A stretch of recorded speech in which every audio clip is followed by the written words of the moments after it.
လူငယ်လေးရှန်နန်တင်းရှန်နန်းစင်တီမိမိပိုင်ဆိုင်သော Starshine Charity Starshine Cherry ချန်တွင်းရှိ Charity တစ်လုံးချင်းစီကိုအာဟာရတွေထိုးသွင်းခြင်းခြံစည်းရိုးအောက်တွင်တန်ဖိုးများကျဲချခြင်းတို့ဖြင့်စနစ်တကျကာကွယ်ပြုစုနေသည်သို့သောအိမ်နီးနားချင်းဖြစ်သောဝန်တော်ကြီးအောင်ဝမ်ကသူမရှိခိုက်ချန်တဲ့သူခိုးဝင်က Charity များကိုပုံစံမျိုးမျိုးဖြင့်ဝင်ရောက်ခိုးစားနေသည်ကိုသူတွေ့ရှိသွားသည်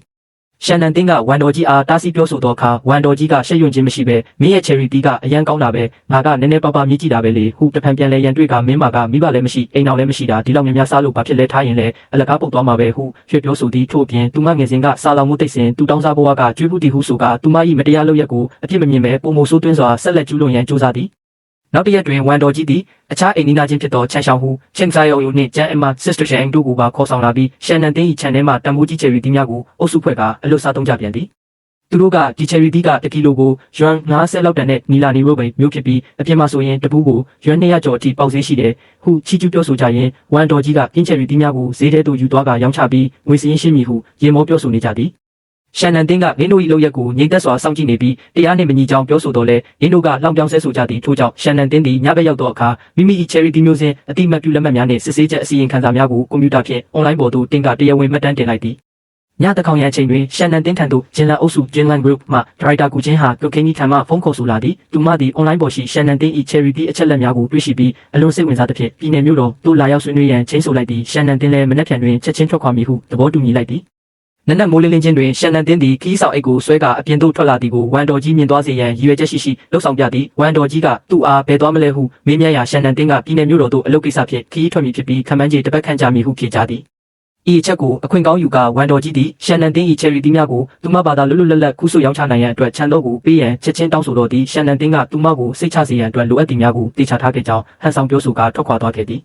သို့သောရှန်နန်တင်းသည်ဘူတာယုံသို့သွားခြင်းမရှိဘဲရွာထဲရှိတန်ဆုံဆိုင် hardware shop ထံသို့သွားရောက်ခဲ့သည်ဆိုင်ရှင်ထံတွင်အလွန်ခိုင်မာပြီးပုံမှန်ကလန့်ဖြင့်ဖျက်၍မရနိုင်သောအစင်းမြင့်သောခလောက်ကြီးနှင့်လက်နှင့်ထိယုံဖြင့်တွေးထွက်စေနိုင်သည့်အလွန်ထက်မြက်သောစူးကြိုးပွားတွားရွယ်များကိုဝယ်ယူခဲ့သည်ထို့နောက်ရင်းစုကျိုးများနှင့်တောက်ခလောက်များကိုအသုံးပြု၍ခြံစည်းရိုးတစ်ဝိုက်ကိုကြောင်တောင်မဝင်နိုင်အောင်အထူးကျက်မှတ်လုံခြုံရေးအကာအကွယ်များပြုလုပ်ခဲ့သည်ရှန်နန်တင်းသည်မိမိ၏အစီအစဉ်အောင်မြင်တော်မူပုံစံဖြင့်ပြုံးဆဆကြီးကလုံခြုံရေးတက်ဆင်မှုကိုအဆုံးသတ်လိုက်သည်ဂျင်းအင်ကြီးဝတ်ထားပြီးခရီးဆောင်တစ်တာဆွဲက Charity အိတ်ကင်လာသောလူငယ်လေးရှန်နန်စင်တီရွာသူကြီးထံသို့ရောက်လာသည်နန်ရှင်မင်းကခရီးထွက်မလို့လာ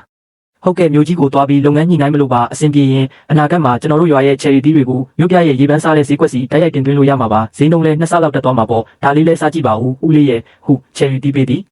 ရွာသူကြီးကကောင်းတာပေါ့တကယ်ကောင်းတဲ့အလုပ်ပဲငါတို့ရွာမှာမင်းလိုအရေးချင်းရှိတဲ့လူငယ်မျိုးလိုနေတာကျုံမသွားခင်ဥယျာဉ်ချန်ကြီးကိုတောက်ခတ်ခဲ့ပါတယ်ဦးလေးနေတော့ရှိရင်ကူပြီးကြည့်ပေးပါဦးဗျာဟိုတခါဝန်ပွားမိမကြီးလာကူသွားပြန်ပြီရွာသူကြီးကအေးပါကွာငါကူကြည့်ပေးပါမယ်မင်းစိတ်ချလက်ချမျိုးသွားပြီးအလုပ်ကိစ္စသာလုပ်ပါရွာသူကြီးကရှန်နန်ရှင်းကိုခီးထွက်ရန်အားပေးလိုက်ပြီးဝန်ပွားကိုနောက်ပြောင်ကဝန်ပွားရည်ဒီတခါတော့မင်းတန်ပြားနဲ့တိုးပြီးပဲဟုဆိုလိုက်သည်နောက်တနေ့မနက်ခင်းဝန်ပွားဝန်ဖောက်တယောက်ရှန်နန်ရှင်းမရှိတော့ဘူးဒီနေ့တော့သူ့စီကနေအပြက်ခူးပြီးမြို့မှာသွားရောက်ပြီးငွေပိုရှာမဲဟုကြံစီကပျော်ရွှင်စွာလာခဲ့သည်သို့သော Cherry ချန်ဝင်းတို့ရောက်သောအခါကြီးမားခိုင်ခါသောတန်တကားကြီးကိုတောက်ခလောက်များစွာဖြင့်ခတ်ထားပြီးနေရံများတွင်မှတန်ဆူးဆန်များကာရန်ထားသည်ကိုတွေ့လိုက်ရသည်ဝန်ပွား၏တုံ့ပြန်မှုအံ့ဩတုန်လှုပ်သွားပြီးဒါကဘာလဲဟုအော်ဟစ်ကတန်တကားကိုလက်ဖြင့်ပုတ်ရင်ဒေါသတကြီးဖြင့်တစ္ဆာမရှိတဲ့လူယုံမှလေငါမင်းကိုအလကားအသေးတန်ချစ်ပြရအောင်မင်းကတော့ဟုယူမတက်အော်ဟစ်ဆဲဆိုတော့သည်ဝန်ပွားတယောက်ဒေါသတကြီးဖြင့်ရွာသူကြီးရုံးခန်းထဲသို့ဝင်လာပြီးတရားဝင်တိုင်ကြားလေသည်ရွာသူကြီးကျမကိုတရားမျှတပေးပါတော့မနေနိုင်တော့ဘူးရှန်နန်ရှင်းဆိုတဲ့ကောင်လေးကကျမကိုတက်ချင်နေတာသူက Cherry ချန်တကားကိုတန်ပြားတွေနဲ့ဂဟေးစောပိတ်ထားတယ်နေရံမှာလည်းတန်ဆူးတွေကားထားတယ်ကျမလက်တွေအောင်ကုန်ပြီးသူ့ဟာကကျမကိုတကိုးလိုဆက်ဆံနေတာပဲတရားဥပဒေဆိုတာရှိသေးရဲ့လားရွာသူကြီးကမင်းကသူ့ခြံထဲကိုတခါတလေပဲဝင်ကူးလာခူးပြီးမြို့သွားရောက်ပြီးတော့တခြားသူတွေကိုလည်းဝင်ကူးလို့ရတယ်လို့လိုက်ပြောနေသေးတယ်မဟုတ်လာ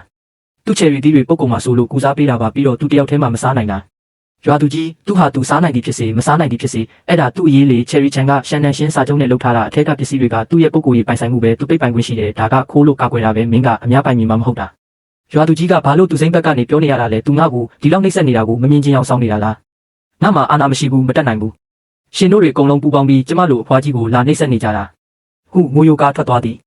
ဝန်ပွားအိမ်တို့ပြန်ရောက်လာရာသူမ၏ခင်ပွန်းလူဒီဟောက်ငွေတယောက်ကအိမ်ထဲတွင်ထိုင်နေသည်ပြန်လာပြီလားဒီနေ့ဘယ်လောက်ခူးခဲ့ရလဲစေးရုံကမင်းကြီးအတွက်ငွေတောင်းဖို့ထပ်ဖုံးဆက်နေပြီဝန်ပွားကခူးရမယ်အစိမ်းမှမရှိတော့တာရှန်နန်ရှင်းကခြံတကားကိုတန်ပြားနဲ့ပိတ်ထားပြီးဘာမှမရတော့ဘူးငါညီစေးရုံစီဘယ်လိုပေးရမလဲဒီဘဝတော့မဖြစ်နိုင်တော့ဘူးလူဒီဟောက်ကမင်းလဲလုံးလုံးပါတယ်နေတိုင်းသွားကူတော့သူများကယာသီးလိုဖြစ်နေတာပေါ့အခုတော့လူပါရန်စမိပြီရှင်ကဘာယောက်ျားလဲမိသားစုအတွက်ငါဒီလောက်ရုန်းကန်နေရတာကိုလူဒီဟောက်ကမိသားစုအတွက်ဆိုပြီးမင်းကြီးရဲ့အစုံမရှိတဲ့ကျင်းတဲ့ကိုပဲငွေပုံပေးနေတာလေငါတော့မင်းနဲ့ဆက်မပြောချင်တော့ဘူးဟုဆိုကအိမ်ပြင်သို့ထွက်သွားသည်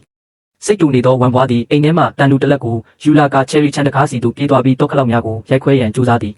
ထိုစဉ်ဆိုင်ကယ်ဖြင့်ရောက်လာသောရွာသားတဦးကဖုန်းဖြင့်သူမ၏လုပ်ရက်ကိုဗီဒီယိုရိုက်ကူးကစားနောက်လိုက်သည်ဟောဝမ်ဘွားခမည်းကဘာဝိဇ္ဇာပညာတွေကျင့်နေတာလဲဒီတော့ကတခိုးကောက်ဖို့လုပ်ထားတာလေခမည်းကဒီလောက်အားစိုက်ထုတ်နေတာတကားခိုင်မခိုင်ဆန်းပေးနေတာလားဟာဟာရွာသူကြီးအပါဝင်အခြားရွာသားများပါရောက်ရှိလာကြပြီးဝမ်ဘွား၏အရှက်ကင်းမဲ့မှုကိုဝိုင်းဝန်းထောက်ပြကြသည်ရွာသားတဦးဝမ်ဘွား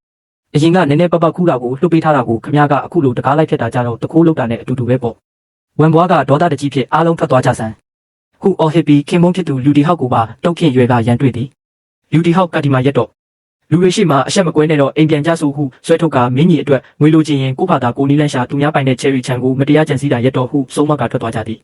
ရွာသားများအားလုံးထွက်သွားကြပြီးနောက်ဝမ်ဘွားတယောက်သူမ၏တန်တူကိုမြေကြီးပေါ်ပစ်ချလိုက်ကမိမိကိုယ်ကိုအဆက်ကွဲယုံသာကြံရစ်ခဲ့တော့လူငယ်တဦးရှင်နန်ရှင်းသည်ကုမ္ပဏီအဆောက်အုံထဲသို့ဝင်လာသည်အဲကျိုကောင်တာမှအမျိုးသမီးဝန်ထမ်းကပစ္စည်းလာပို့တဲ့သူတွေဘေးဘက်ကတကားကသွားပါအဲ့ဒီဘက်ကမဝင်ရဘူးကျွန်တော်ပစ္စည်းလာပို့တာမဟုတ်ဘူးကုမ္ပဏီဥက္ကဋ္ဌကူဆုံးကိုလာတွေ့တာပါဥက္ကဋ္ဌကူကိုလာတွေ့ချင်တဲ့သူတွေအများကြီးပဲခမည်းကြိုတင်ချင်းဆိုထားလို့လားကြိုတင်ချင်းဆိုထားပါတယ်အဲကျိုကောင်တာဝန်ထမ်းကအံ့ဩသွားပြီးအော်ဒါဆိုကျွန်တော်စစ်ဆေးကြည့်လိုက်အောင်မယ်ကွန်ပျူတာဖြင့်ရှာဖွေရင်းခမည်းနာမည်ဘယ်လိုခေါ်လဲကျွန်တော်ကရှင်နန်ရှင်းပါအဲကျိုဝန်ထမ်းမလေးသည်စည်ရင်းကိုစစ်ဆေးကြည့်ပြီးနောက်ရုတ်တရက်ဒေါသတကြီးဖြင့်စတင်ပြောဆိုတော့သည်အဲကျိုကောင်တာဝန်ထမ်းကချိန်ထားတာကအရေးသွေးမြင့်စိုက်ပျိုးရေးထွက်ကုန်ပံ့ပိုးပေးတဲ့ကုမ္ပဏီကတာဝန်ရှိသူမဟုတ်လားခမည်းကအဲ့ဒီကုမ္ပဏီနာမည်ကိုအတူခိုးပြီးဝင်လာတာမို့လားခမည်းရဲ့ဝတ်စားစင်ရင်ပုံကိုကြည့်ဘသူကများဥက္ကဋ္ဌကြီးရဲ့ဧည့်သည်လို့ယုံမှလဲခမည်းအခုချက်ချင်းမထွက်သွားရင်လုံခြုံရေးခေါ်ရလိမ့်မယ်ရှင်နန်ရှင်းလဲစိတ်ပြက်လက်ပြက်ဖြစ်ခေါင်းငုံကထိုစဉ် lift တကားပွင့်လာပြီးကုမ္ပဏီဥက္ကဋ္ဌဂူဆုံးထွက်လာသည်ဝန်ထမ်းများအားလုံးကအလေးမြတ်ဖြစ်ဥက္ကဋ္ဌဂူဟုနှုတ်ဆက်ကြသည်ဥက္ကဋ္ဌဂူသည်ရှင်နန်ရှင်းနဲ့အဲကျိုဝန်ထမ်းရှိသူတက်တက်လျှောက်လာပြီးဥက္ကဋ္ဌဂူကရှင်ဆရာရဲ့ချင်းဆုံမှုကိုတော့ကျမကိုယ်တိုင်စီစဉ်ပေးထားတာပါအဲကျိုဝန်ထမ်းကတုံလို့သွားလျက်ဟင်ဥက္ကဋ္ဌဂူကျမစစ်ဆေးပြီးပါပြီဥက္ကဋ္ဌဂူကျမရှာတွေ့ခဲ့ပါတယ်ဒါပေမဲ့သူ့ရဲ့ဝတ်စားစင်ရင်ပုံကလုံးဝမတူလို့ပါ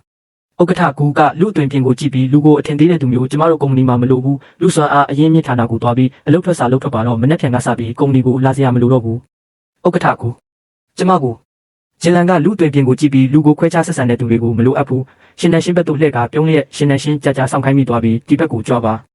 ရှင်နန်ရှင်းကိုကျွန်တော်တို့ရဲ့တဦးတည်းသောကုန်စည်ထောက်ပံ့ပေးသူဖြစ်စေချင်ပါတယ်ဒါကစာချုပ်ပါရှင်းကြည့်ပေးပါစာချုပ်ကိုကမ်းပေးသည်ရှင်နန်ရှင်းလည်းစာချုပ်ကိုစတင်ဖတ်ရှုစစ်ဆေးနေသည်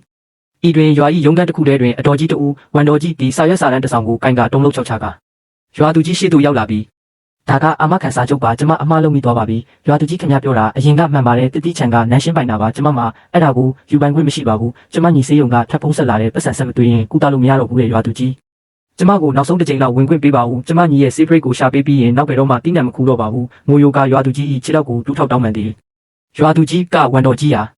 ထပါတာကနောက်ဆုံးအချိန်ကူညီတာပဲရှင်နန်ရှင်းဘလို့ပဲပြောအဲ့ဒါသူ့လုပ်ပဲလေကျွန်တော်ကတော့ဘာမှအာမခံချက်မပေးနိုင်ဘူးဝန်တော်ကြီးကကျေးဇူးတင်ပါတယ်ရွာသူကြီးကျေးဇူးတင်ပါတယ်ဟုဆိုကတုံတုံရင်ရင်ဖြင့်ဖုန်းခေါ်ဆိုလိုက်သည်မြို့ပြရှိဥက္ကဋ္ဌရုံးခန်းတွင်ထိုင်နေသောရှင်နန်ရှင်း၏ဖုန်းမြည်လာသည်ရှင်နန်ရှင်းကတောင်းပန်ပါတယ်ဥက္ကဋ္ဌကဖုန်းလေးခဏလက်ခံလိုက်ပါဦးမယ်ဖုန်းကိုကင်ကပြောပါကျေးဇူးရှင်ဟုတ်ကဲ့ရွာသူကြီးကျေးဇူးတင်ပါတယ်ဒါပေမဲ့ခြံကိုတော့ကျွန်တော်တော့ခက်ခဲ့တယ်တော့ကလည်းကျွန်တော်နဲ့အတူပါလာတယ်မြို့မှာဆိုတော့ပြန်လဲမသွားနိုင်ဘူးတကားလဲဖွင့်ပေးလို့မရဘူးရွာသူကြီးကျွန်တော်ဒီမှာအလုပ်ကိစ္စပြောနေလို့ပါနောက်မှပြန်ဆက်ပါမယ်ဖုန်းချပြီးနောက်ရှင်နန်ရှင်းကဥက္ကဋ္ဌကူထံပြန်လှည့်လာသည်ရှင်နန်ရှင်းကတောင်းပန်ပါတယ်ဥက္ကဋ္ဌကူကြာကြာစောင့်ခိုင်းမိသွားပြီဥက္ကဋ္ဌကူကရှင်အလုပ်လုပ်ကင်ပုံလေးကိုကြည့်ရတာအရင်လေးစားစရာကောင်းပါလေရှင်နန်ရှင်းဥက္ကဋ္ဌကူအလွန်ချီးကျူးပါတယ်ကျွန်တော်တို့ဝယ်ယူရေးအသေးစိတ်နဲ့စာချုပ်ကိုအရင်တေချာအတည်ပြုကြရအောင်ပါကောင်းပါပြီဆက်ကြရအောင်ရွာသူကြီးကကြားပြီးပြီမလားမြန်ပြန်တော့ဝန်တော်ကြီးဒေါသတကြီးဖြစ်သူကလိမ့်နေတာသူတော့ဖွင့်လို့ရတာပေါ့သူအစကတည်းကရည်ရွယ်ချက်ရှိလုပ်နေတာနင်တို့နှစ်ယောက်တူတူတိုင်ပင်ပြီးငါ့ကိုလူပုံအလဲမှာအဆက်ခွဲနေတာမလားရွာသူကြီးကဘာတွေလျှောက်ပြောနေတာလဲဘလို့တိုင်ပင်တာလဲဖုန်းခေါ်ခိုင်းတာကခမည်းကိုယ်တိုင်လေခမည်းကိုယ်တိုင်လေကြားလိုက်ရတာပဲမြန်ထွက်သွားတော့ဝန်တော်ကြီးခမည်းတို့အားလုံးငါ့လိုခွားကြီးကိုဝိုင်းနိုင်ကျင့်နေကြတာပဲဟုငိုယိုထွက်သွားသည်ဝန်တော်ကြီးသည်ရွာထဲရှိတစ်ပင်အောက်တွင်ထိုင်ကရွာသူရွာသားများရှိတွင်ငိုယိုတိုင်တန်းလေသည်ဝန်တော်ကြီးကရွာသူရွာသားများရှင်ကျမကိုတရားမျှတပေးကြပါဦးရှင်နဲ့ရှင်းဆိုတဲ့စိတ်နှလုံးမရှိတဲ့ကောင်လေးကျမညီကဆေးရုံမှာငွေကြေးအကျက်တင်နဲ့အသက်လူနေရတာကိုကျမကတောင်းပန်ပြီးတတိလေးနဲ့နောက်ဆုံးအနေနဲ့ဝင်ကူးခွင့်တောင်းတာတော့သူကတော့မြို့မှာတတ်တာပြောရှင်နေပြီးတော့တောင်မဖွင့်ပေးဘူးတဲ့ဒါကငါ့ကိုအသေးဖိနှိပ်နေတာပဲထိုစဉ်ရှင်နဲ့ရှင်းအခြားလူငယ်တဦးရောက်လာပြီးဝန်တော်ကြီးဓာတ်ဒီစက်နာပြတာတော့တော်တော်လေးကျွမ်းကျင်တာပဲဗျာဝန်တော်ကြီးကဒီကောင်လေးနေလျှောက်မပြောနဲ့ဝန်တော်ကြီးညီစေးရုပ်စေးလိုတာကဘလောက်ပဲလိုအဲ့ဒါဗျားတို့မိသားစုကိစ္စလေးဘာလို့ရှင်နဲ့ရှင်းကတာဝန်ယူပေးရမှာလဲပြီးတော့နန်းရှင်းကအလုပ်ကိစ္စနဲ့သွားတာကိုခြံသွားပိတ်တယ်ဆိုပြီးအဖြစ်တင်တဲ့ဒါကတခိုးလောက်တာပဲတရားဥပဒေအရဖမ်းလို့တောင်းရတယ်ရွာသူရွာသားများကလည်းဒါပေါ့နန်းရှင်းကဘလောက်ရိုးသားလဲခင်ဗျားကပဲအတင်းဖိနှိပ်ပြီးအခုမှလာပြီးမမှန်တာတွေလုပ်နေတာဟုဝန်တော်ကြီးကိုဝိုင်းဝန်းပြောဆိုကြသည် ဝန်တော်ကြီးလည်းလူမိသွားကရှက်ရွံ့စွာဖြင့်လူအုပ်ထဲမှထွက်ခွာသွားလေတော့သည်ဝန်တော်ကြီးသည်စိုးရိမ်ပူပန်နေသောမျက်နှာဖြင့်ဖုန်းကိုကိုင်လိုက်သည်ဖုန်းမျက်နှာပြင်တွင်မောင်လေးညီလေးထံမှဖုန်းခေါ်ဆိုနေကြောင်းပေါ်လာသည်ဝန်တော်ကြီးကဖုန်းကင်ကစိုးရိမ်တကြီးဖြင့်ဟဲလိုမောင်လေးစေးရုံကငွေထပ်တောင်းနေပြီလားမင်းစိတ်အေးလက်အေးဆေးကူအမတကြရက်ပိုင်းအတွင်းပတ်စံရှာပြီးလာသွင်းပေးမယ်ဖုန်းချပြီးနောက်ခင်မုန်းဖြစ်သူရှိသူရောက်လာပြီးငိုယိုပြောဆိုသည်ငါမောင်လေးဘက်ကဆေးဖို့ထပ်တောင်းနေပြီးဒီတစ်ခါသာမပေးရင်ဆေးဖြတ်ရတော့မယ်ခင်မုန်းဖြစ်သူကဒီယောဂကရေတွင်းလိုအဆုံးမရှိဘူးလေအိမ်မှာဘာလို့ရောင်းစရာရှိသေးလို့လဲဝန်တော်ကြီးကပစ္စည်းမရောင်းဘူးငါတို့အိမ်ကသမီးလေးရှောင်းဖန်းကိုသူများလက်ထဲပေးစားလိုက်မယ်ငွေရှင်ကြီးရှင်ကိုပေးလိုက်ရင်မောင်လေးရဲ့ဆေးဖို့ကိုသူတာဝန်ယူပေးမှာပေါ့ခင်မုန်းဖြစ်သူကသမီးကိုပေးစားတာကတော့ဖြင့်ဒါဖြစ်ရင်နင်ကဘာလုပ်မလဲငါမောင်လေးတေးတာကိုမျက်စိစုံမိတ်ကြည့်နေရမှာလားခင်မုန်းဖြစ်သူကရှောင်းဖန်းကသဘောတူမှာပေါ့ရှောင်းဖန်းကသဘောတူရင်ငါမတားဘူးဒါပေမဲ့သဘောမတူရင်တော့ဒီကိစ္စဒီပါပဲဟုဆိုကအပြင်သို့ထွက်သွားသည်ဝန်တော်ကြီးကတိုးတိုးလေးဖြင့်မောင်လေးရဲ့နောက်ရက်အနေငယ်လောက်ဆက်တီးခံပေးပါဦးငွေတွေအမြန်ဆုံးစုဆောင်းပေးပါမယ်ဝန်တော်ကြီးသည်တမီးဖြစ်သူရှောင်းဖန်းထံသို့ပြုံးပြုံးလေးဖြင့်ချင်းကပ်လာသည်ဝက်ရှောင်းဖန်းရေအမေမင်းကိုပြောစရာရှိလို့နန်းရှင်းဆိုတဲ့ကောင်လေးကိုသိတယ်မလားတတိချံကိုငှားထားတယ်လေသိတာပေါ့နန်းရှင်းကိုတော်တော်အလုပ်လုပ်နိုင်တယ်လို့ကြားတယ်ဒါဆိုရင်အမေမင်းကိုတင့်မြတ်တဲ့သူနဲ့စကားပြောပေးမယ်အမေဘာတွေပြောနေတာလဲကျမနဲ့သူနဲ့ကမရင်းနှီးပါဘူးမရင်းနှီးရင်ဖြည်းဖြည်းချင်းရင်းနှီးသွားတာပေါ့အမေစုံစမ်းပြီးသူ့ချံကဒီနှစ်ပတ်စံအများကြီးရှာထားတယ်လူလဲရိုးသားတယ်မင်းနဲ့လည်းလိုက်ဖက်ပါတယ်အမေပြောတာဘာအတွက်နဲ့များဦးလေးအတွက်ကြောင့်ဖြစ်နေတာလဲဝန်တော်ကြီးကစိတ်ဆိုးမှန်ဆိုးဖြစ်ဒီကောင်မလေးဘာတွေလျှောက်ပြောနေတာလဲအမေကမင်းအတွက်ကောင်းလို့ပြောနေတာမင်းသာလက်ထပ်လိုက်ရင်ရွာထဲမှာလည်းမျက်နှာပွင့်လန်းပြီးစားဝတ်နေရေးပူစရာမလိုတော့ဘူးရရဲ့စားဝတ်နေရေးမပူရလဲကျမမတော်ဘူးဟုဆိုကအထွက်ပြင်သည်ဝန်တော်ကြီးလည်းအတိတ်တဆဖြစ်ကရှောင်းဖန်းဤလက်ကိုဆွဲကင်ကိုယူတောင်းပန်သည်ရှောင်းဖန်းအမေတောင်းပန်ပါတယ်မင်းဦးလေးစေးုံမှာအသက်နဲ့ရင်ပြီးစောင့်နေရတာအမေတကယ်ကိုတက်နိုင်စရာမရှိတော့ဘူးရှောင်းဖန်းလည်းမျက်ရည်ကျလာပြီးနောက်ဆုံးတွင်လက်ခံလိုက်သည်ကောင်းပြီလေကျမသွားမယ်စာချုပ်လက်မှတ်ထိုးကြဆိုရှင်မစ္စတာကျူတင်ငွေ380ပေးထားပြီးဒီနေ့ပဲငွေလွှဲဝင်မှာပါရှင်နဲ့ရှင်လဲစာချုပ်တွင်လက်မှတ်ရေးထိုးလိုက်သည်လုပ်ငန်းပူးပေါင်းဆောင်ရွက်ရတာဝမ်းသာပါတယ်ကုဥက္ကဋ္ဌပူးပေါင်းရတာဝမ်းသာပါတယ်ပြီးတော့ခမားဒီမှာရက်အနည်းလောက်ဆက်နေပါဦးနောက်ပိုင်းမှာတတိပြပွဲလေးတစ်ခုရှိသေးတယ်ခမားအတွက်ပြခန်းနေရအစီအစဉ်လုပ်ပေးမယ်အားလုံးကထိတ်တန်းဝယ်ယူရေးသမားတွေကြီးပဲကျေးဇူးတင်ပါတယ်ဥက္ကဋ္ဌပြပွဲခန်းမတွင်ရှင်နဲ့ရှင်ကမင်းတို့၏တတိချယ်ရီတီများကိုပြသထားသည်